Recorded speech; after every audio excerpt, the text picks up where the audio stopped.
Welcome back to Bets of the North here on Kings of the North. Dawg Mentality and Tyler Shoemaker with our second edition of this show. Last week we came and said, hey, look, we're doing a new show every Friday morning during the season. You'll find it right here on the Kings of the North channel. And we sort of laid out T-Shoe, like what's up, the T-Shoe index, your proprietary information, some tips for betting. Like I always say, there's one thing, like I think this about teams, but then you have to be able to bet it the right way. We laid the baseline last week, right? Yeah. And I think that's extremely helpful for every bettor, but especially, if maybe you're just starting out or, you don't really know what information to trust and that sort of thing. We want to do a good job of kind of guiding you in the right way, not only with our picks specifically, but just with general betting principles that can really save you and make you money in the long run. So if you missed that and you're just like, oh, I kind of want to know how to do this, go back and watch that one because now we're giving you stuff. Now we're into the stuff. We're going to do some win totals. Now we had T-Shoe on as a guest. He's Tyler Shoemaker. I call him T-Shoe because that's just how we roll. We had him on as a guest like 2 months ago, and we did a version of this. But we're doing it again because now you're officially a KOT and contributor. And to your point, like you were sort of like, well, maybe there's things about my numbers that might have shifted or whatever. Like the closer we get to the season, the smarter we get. Is that true? Are we smarter now than we were 6 weeks ago? Well, the numbers are different. I hope that means they're smarter. I did go through, do an update, finalize my numbers. Obviously, lines have moved in the last couple of months. So we just wanted to do kind of a refresh, reset, and see where we're at with some edges on some win totals. So this is the one that we mean. Forget that. The other thing before was just for fun. That was like in July, June. This is real. The season's 2 weeks away. Next week on this show, we'll start getting into some individual games. We'll do some week 0 stuff, and then we'll look at some big games where there are early lines and talk about some of those, like, is it worth putting a bet on Ohio State, Oregon, or Texas, Michigan, or anything before the season even starts? You're betting in week 2, week 6, week 14. Does that make sense? But over, under win totals, our favorite win total numbers. T-Shoe did it mathematically. I did it the other way, right? It's one of those things that my dog had to go to the vet the other day and they had to take the dog's temperature.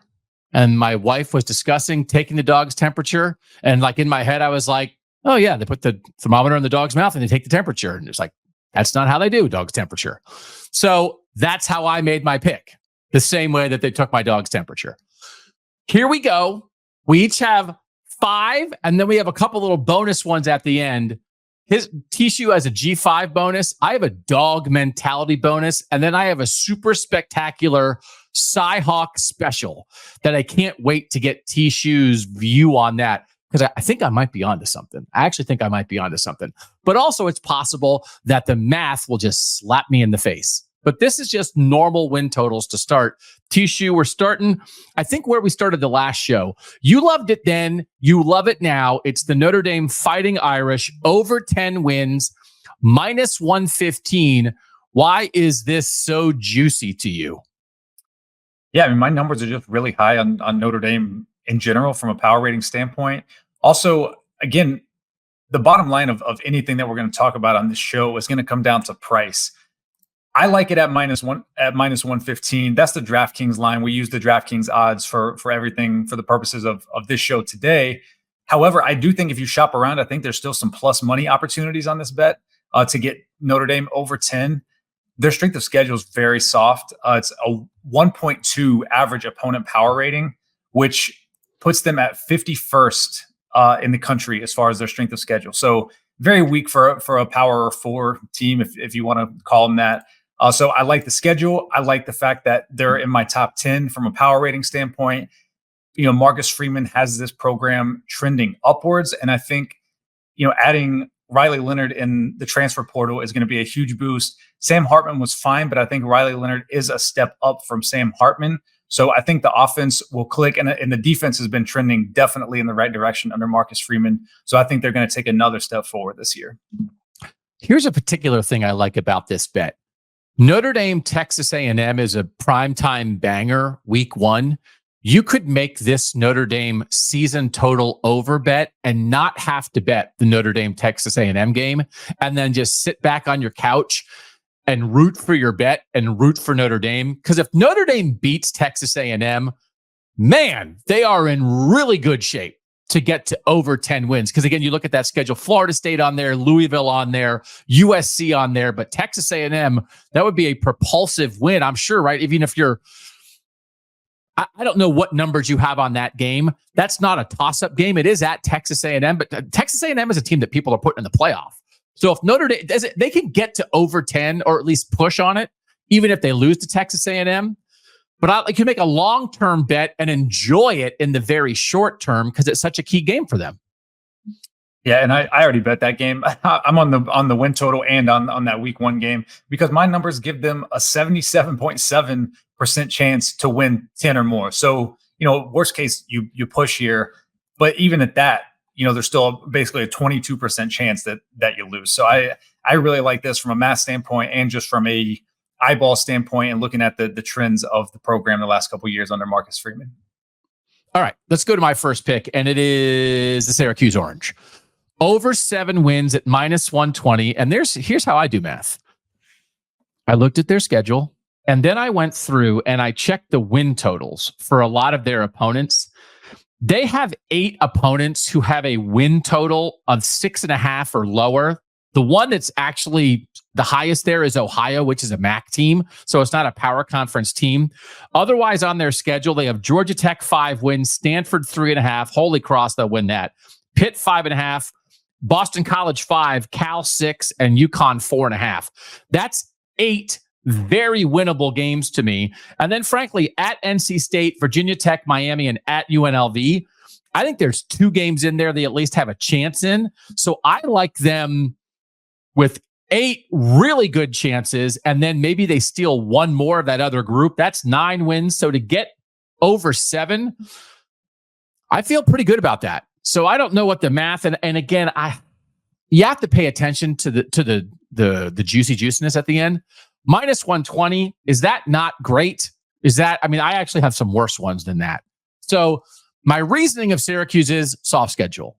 Is the -120 an okay juice to you, or is it not so good? Yeah, if you like the bet, I would not worry about that because again, it's just a math equation of calculating the implied probability. This is one that my head, I agree with everything you said, and kind of in the preseason when I started to put my numbers together, I kind of expected to be higher on them than the numbers came out on the wash, but I actually only have them projected at 6.1 wins.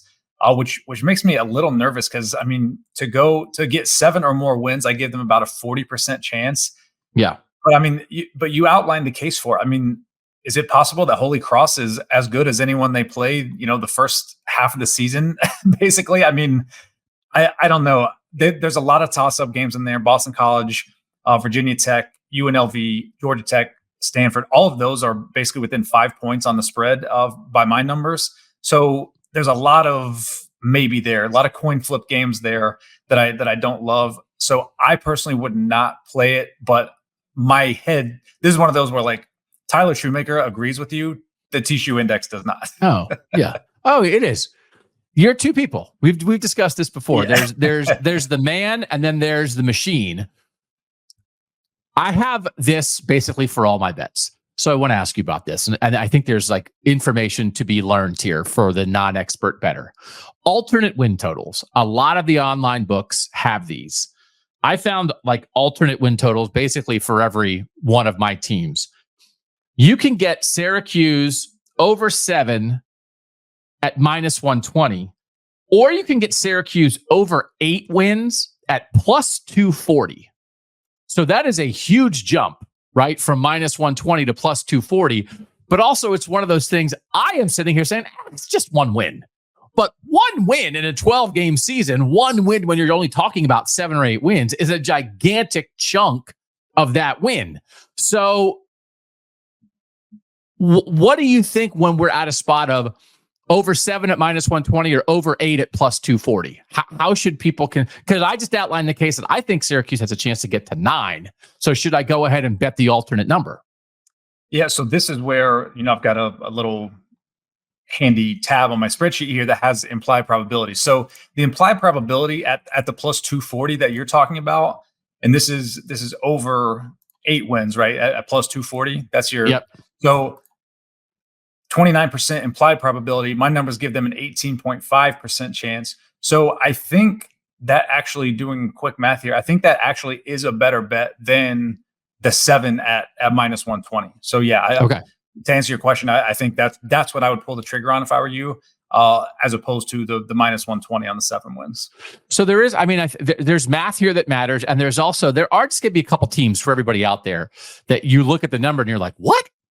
I thought they were going to win or lose 2 or 3 more games than where the win total's at. So if you really have strong feelings, these alternate win totals have a chance up and down to sort of let you put your money where your thought process is and say, oh man, I was all over Syracuse. They went 10-2 and I knew they were going to be good, but I only won a little bit of money because I got them at minus 120 to go over 7. You can push it, but the math does matter. So I'll take the math into account with my gut. Okay, that's a good one. I'm gonna have more alternate lines to talk about. Let's get to your next one, which is Nebraska under 7.5.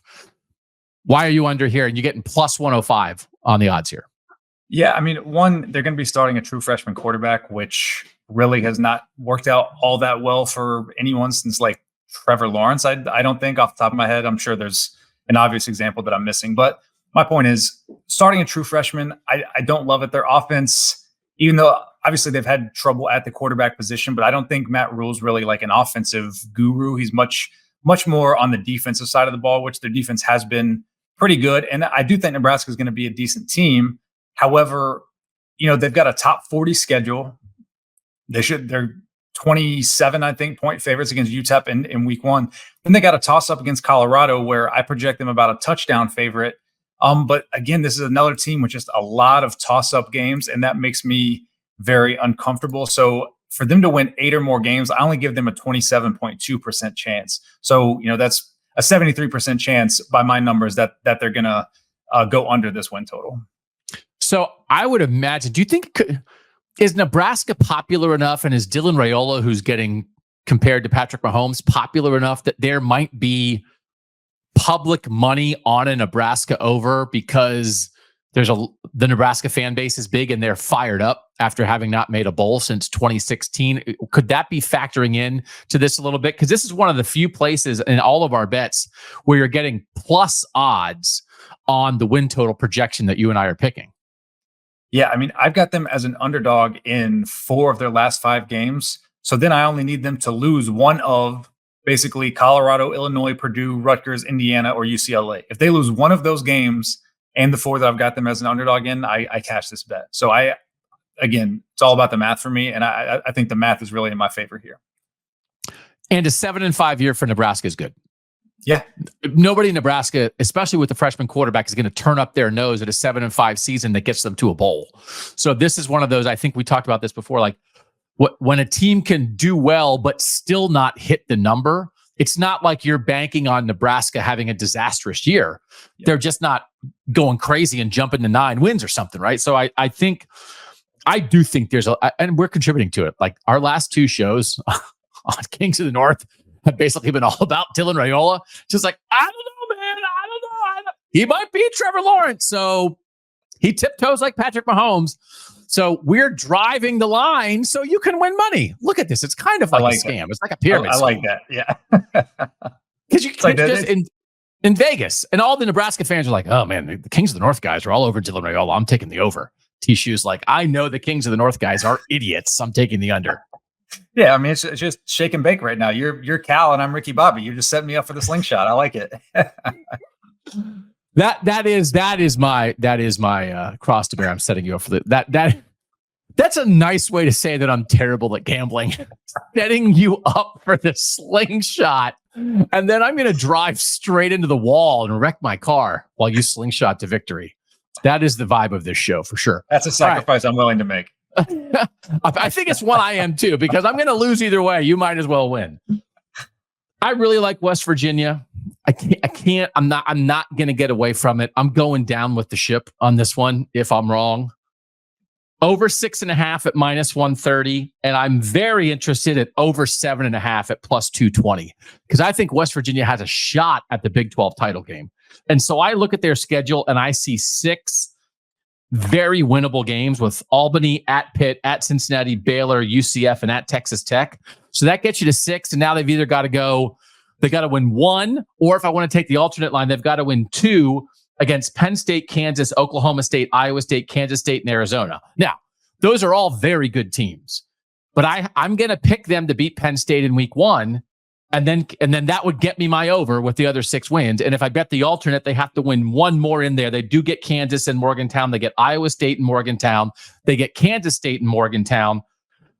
Like I just look at that schedule and I see 9 as a real possibility. So I think I am going to bet this alternate total plus 220 over 7.5, but I might bet both. So let me ask you that, Tishu.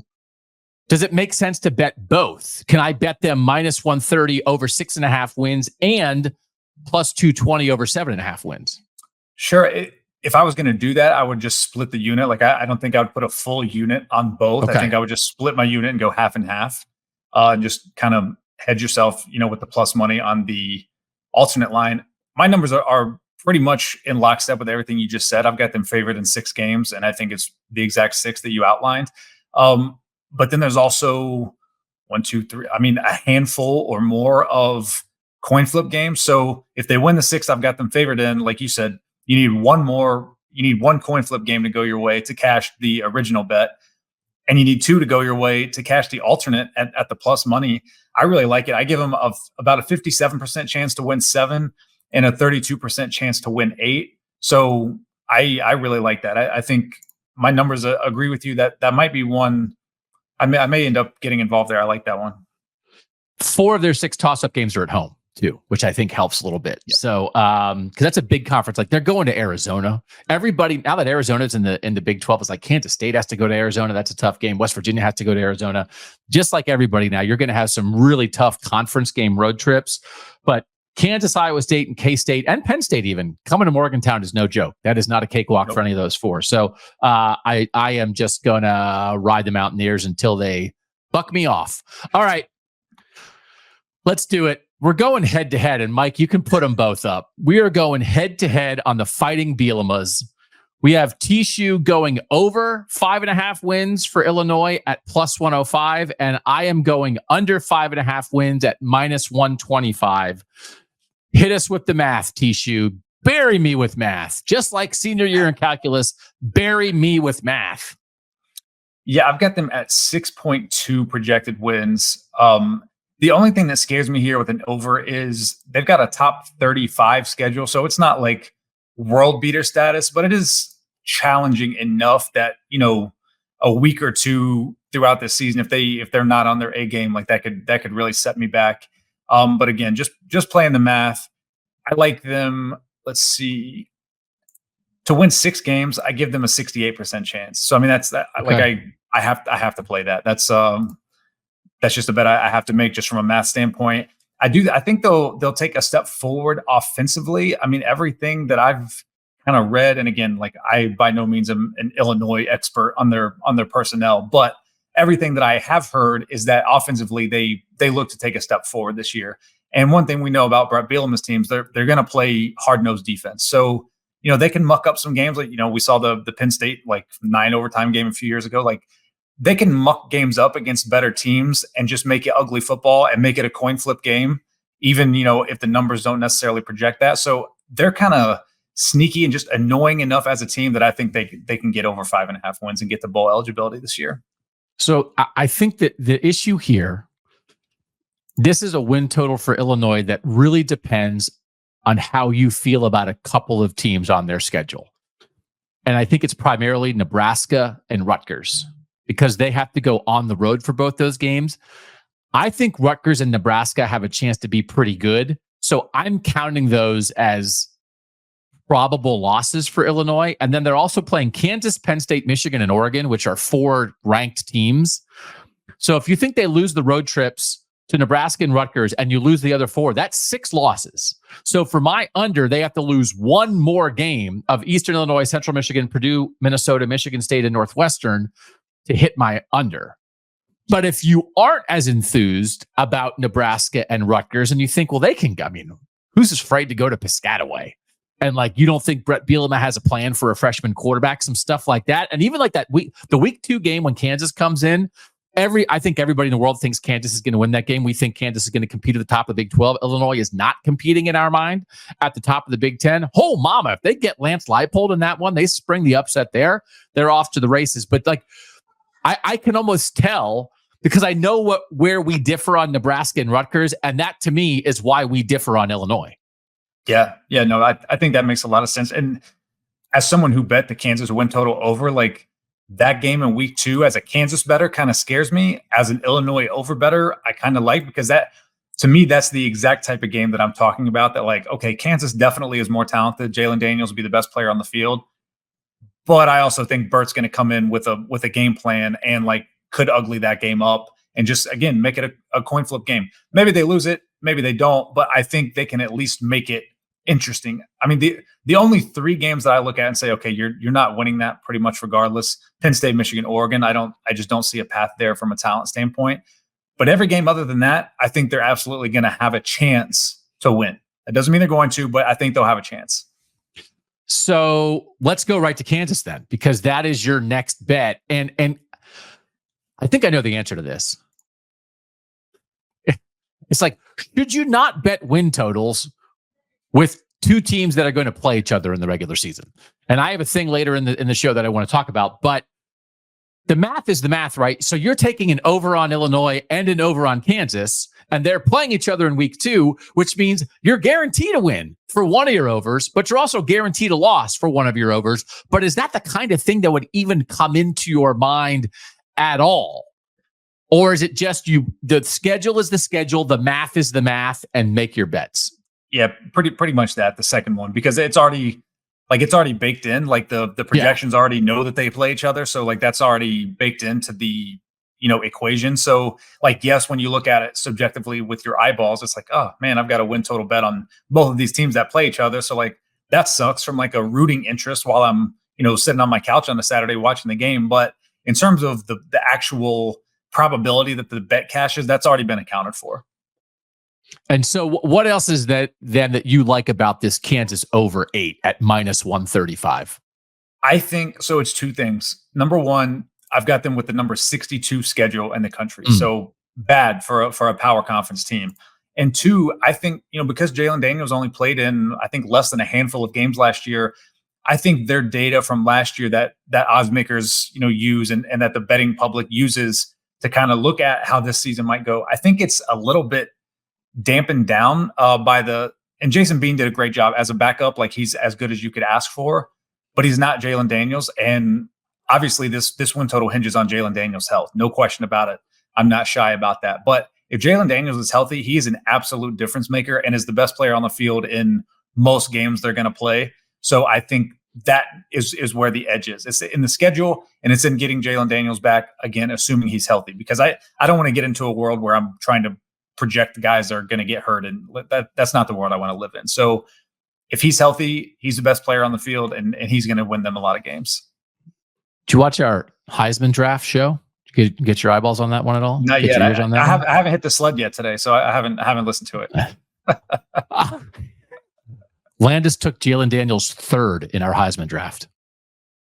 Yeah, I buy it. Out of the whole world, out of the whole country, all of America, 3rd. Hey, so Landis, he's riding with you. He's riding. Landis has the TSI college football guide. He knows what's up. I love it. So yeah. So I'm slingshotting you, and you're slingshotting him. And yeah, but I think that taking Jalen Daniels 3rd in a Heisman draft, that's me slingshotting him like into another orbit. Like that's that's crazy. Well, it goes where the car launched itself out. Okay. So we had talked about previously, like, hey, shouldn't you be taking some unders in the win totals? Because then if there's disaster that strikes, there's no team adds players during a season. Some teams are destined to lose. And then here we are. And it's like, I think you and I both in our main 5 picks are 3 overs and 2 unders because overs are more fun. But Maryland and Illinois, when I did my Big Ten standings projections, when I made like my Big Ten picks before Big Ten Media Days for a KOTN poll, when I went through and played the schedule game, my big two losers in that were Maryland and Illinois. So they are my two under bets here. Maryland under 6.5 at -130. I just think a lot of it is sort of like a step back from the Talia era. And it's like nothing against Maryland in particular, but it's just knowing that I had gone through, and I just think like sometimes at the bottom of a conference, everybody goes 3-6 in conference play, but sometimes somebody goes 1-8. And I just think Maryland might be on a path to that. I don't think it's indicative of their program overall. I just think they might be in for a dip. So what do you think of 6.5 under at -130? And then I will tell you under 5.5 for Maryland is +195. So that's like another chance and an alternate number there. Yeah, I agree. First of all, my number's at 6.8. So like I don't really have a strong opinion either way, but I definitely agree with you that they are in for a big step back. And my numbers did reflect that, because their trend line, looking at their TSI ratings the last few years, has been going up. But that's also, again, to your point, Talia's been there for a decade. So now that he's gone, I think they are going to take a pretty big step back. So, just kind of a peek behind the curtain, what I did with their numbers, I went back and looked. Like 2021 was like their lowest of the last 3 years. I was like, all right, they're probably going to be in that ballpark again. So that's kind of where I landed with them, which again put them over 6.5 technically, but I wouldn't be running to the window to bet an over 6.5 on this.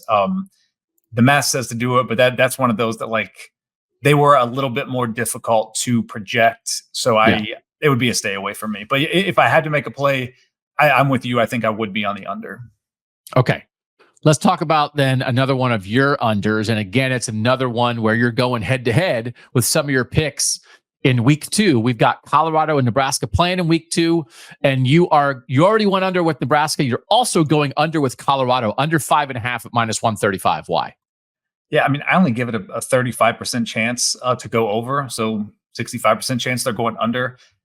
Their strength of schedule, I've got 19th in the country. So they play a very difficult schedule. I mean, even, right out of the gate, they're playing North Dakota State. I've got them projected as a touchdown favorite in that game. Like, yeah, that's an FCS team, but that's been a pretty good FCS program. I think Colorado's going to win that, but man, if they don't, and there's a realistic chance that they don't win that, they're going to be in trouble, because again, you got Nebraska in week 2 at Nebraska. You're at UCF. You got Kansas State at Arizona, at Texas Tech, Utah at Kansas, and Oklahoma State, who a lot of people think is going to be pretty good. So, I mean, they have to win that first game to even have a chance to ruin my bet here.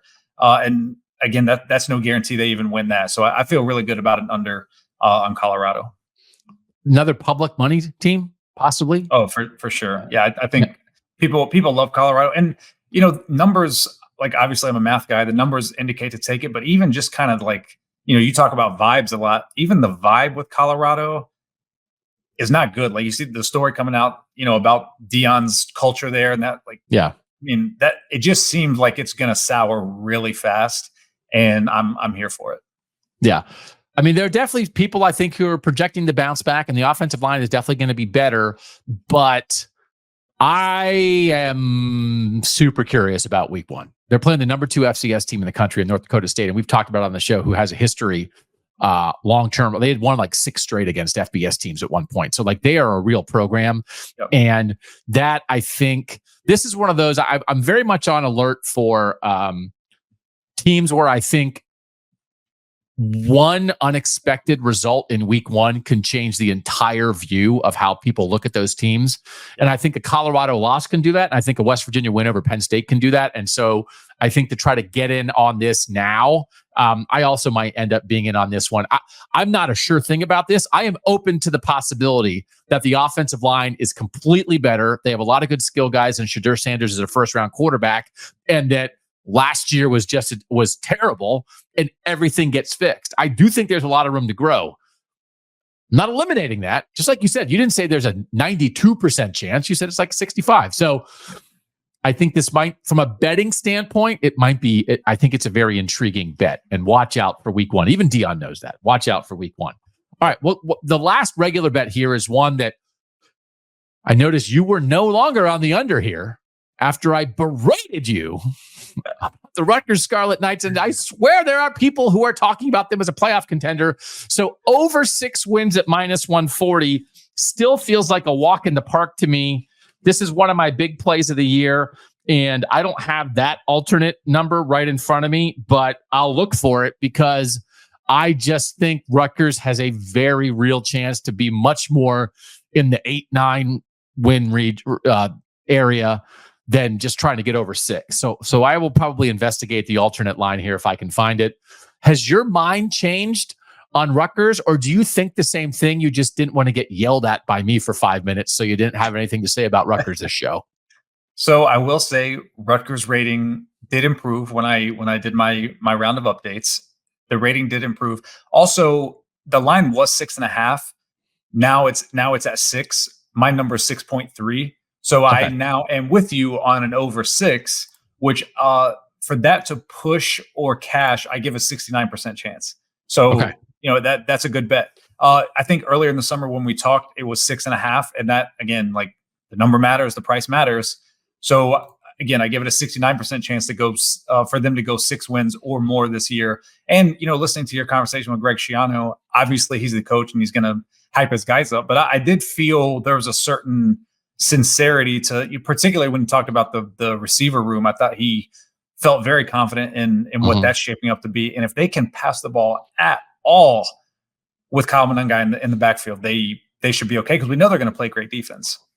This is the worst number. Minus 140 is the worst that any of us picked for our bets. How bad is that on a win total? Like, is that, are we reaching the point here? Because this is what happens when the overall, okay, it moved from 6.5 to 6. So it's like, oh, now if they win 7 games, that it's, if they win 6, you push instead of lose. But man, minus 140 is a lot of juice to give up on a bet like this, isn't it?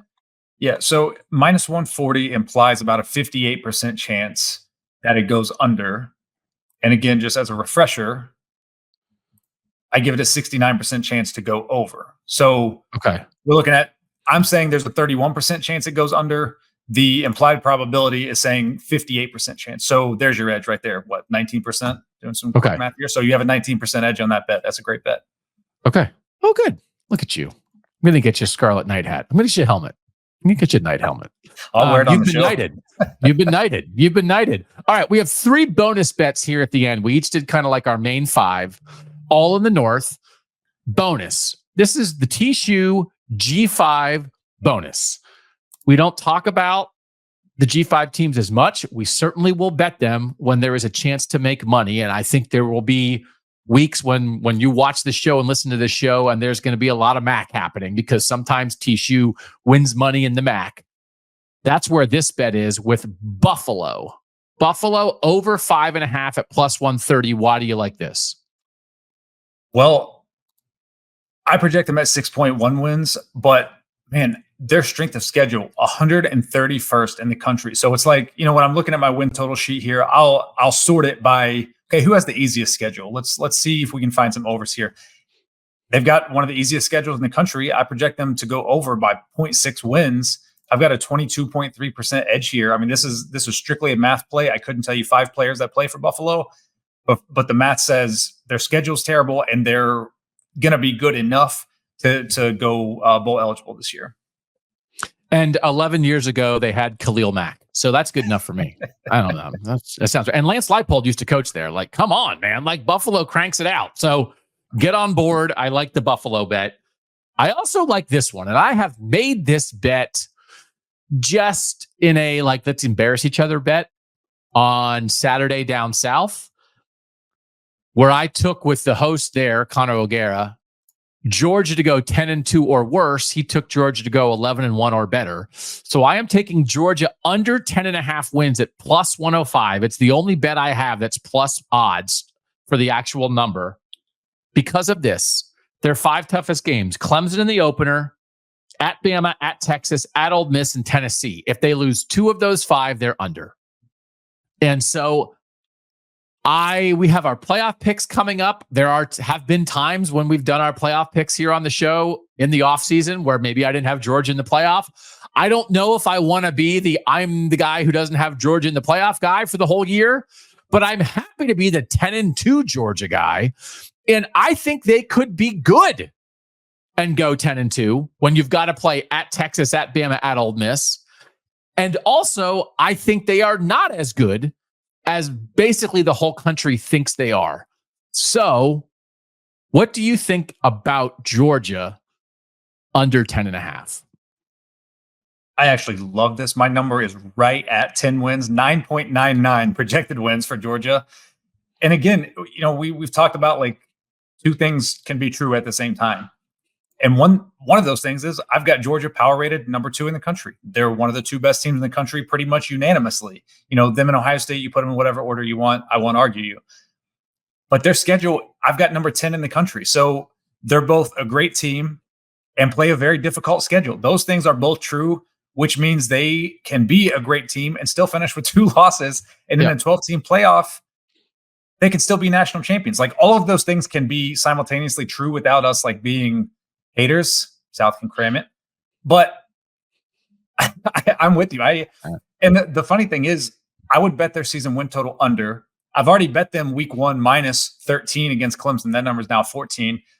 So like, it's not like I'm just like, jading my numbers to be low on Georgia or whatever. Like I'm very high on Georgia. I think they're going to be great. If they're in the national championship game, I won't be the least bit surprised. But again, from a math standpoint, I think they're going to go under 10.5.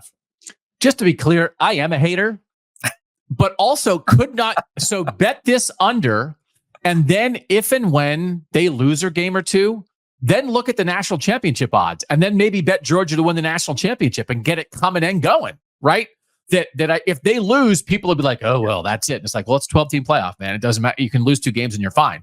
This is a really difficult schedule. And I know like a month ago, I saw somebody on Twitter was like, most people are finally realizing that Georgia has a really tough schedule. I was like, what are you talking about? I've been talking about this since February. That like this is huge. And so Texas has had a lot of injuries. I was at the point where I've said it before. I think Texas is the SEC monster this year, not Georgia. Now Texas lost 2 running backs, so I don't know where I am on that anymore. But just the fact that they have 3 games on the road against top 6 teams in the preseason poll, they're playing number, 3, 5, and 6 on the road. Like that's crazy. This is a crazy hard schedule. So I'm glad that you like this bet because I like it. You like it math. And I like it, cram it. And that's where the magic happens. Somewhere at the corner of math and cram it. Yeah. I love that corner. I'm always on Cram It Boulevard. And sometimes I'm like, oh, I'm coming up to Math Street. But when there's a bulldog standing on the corner of Cram It Boulevard and Math Street, I'm like, what's up, Ugga? All right, this is the last one. This is my super Cy-Hawk. Whamma jamma. Here it comes. Hold on to your hats. Bet both of these. Iowa, these are both alternate lines. Iowa over 9 wins. Iowa State over 8.5 wins. Both are plus 230. Okay. So if you bet them both, so if you win for a $10 bet, you would win $33. You would get $33 back, right? So if you bet them both, you will have outlaid $20. And if one of them hits, you get $33 back, right? And you keep open the possibility that maybe both of them will hit. And they are playing at like the week 2 game is a huge pivot point for both these teams. But I think the winner of that game has a pretty good chance to get to 9 wins. And you're guaranteed that one of these teams is going to do that. So if you're only bet one of them, then if they lose in week 2, you'd be like, oh no, now my bet's in doubt. But you're guaranteeing yourself that one of them's getting a win and then you're propelled. So this is my super Cy-Hawk. Like, have I found the loophole in college football betting? We can send our kids to college on this stuff.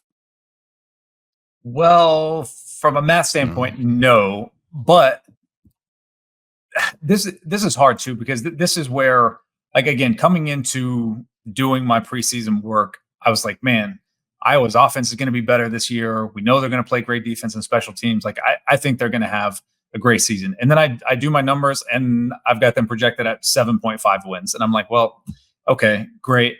Iowa State. Now, Iowa State, I don't give near as much benefit of the doubt to Iowa State as a lot of people do. Doug, who picked them in the playoff a few years ago. But so they only had the best quarterback in the NFL right now as their quarterback. Excuse me for believing in Brock Purdy, as they went like 4-8. From a math standpoint, plus 230 is an implied probability of about 30%.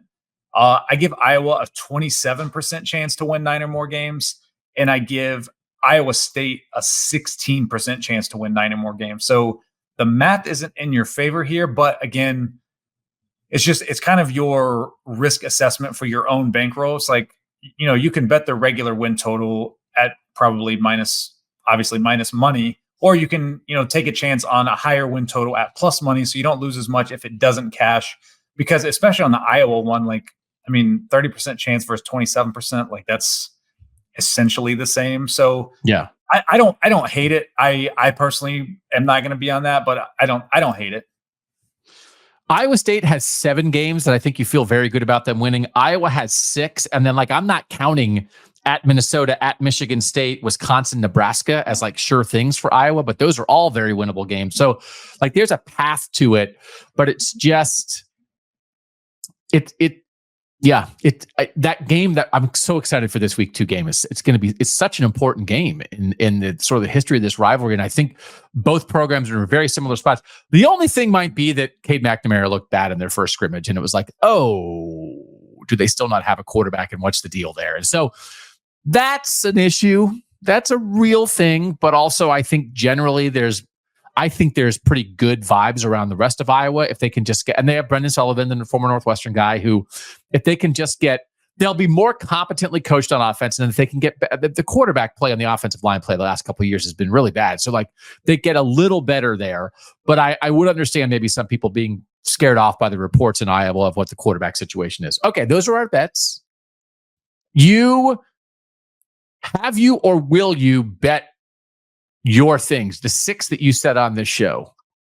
I have bet some of them. I will likely bet most of them. Now I'm gonna look deeper at Illinois. You got me thinking about that. But all the rest of them, I really like. I gave out Notre Dame earlier in the summer.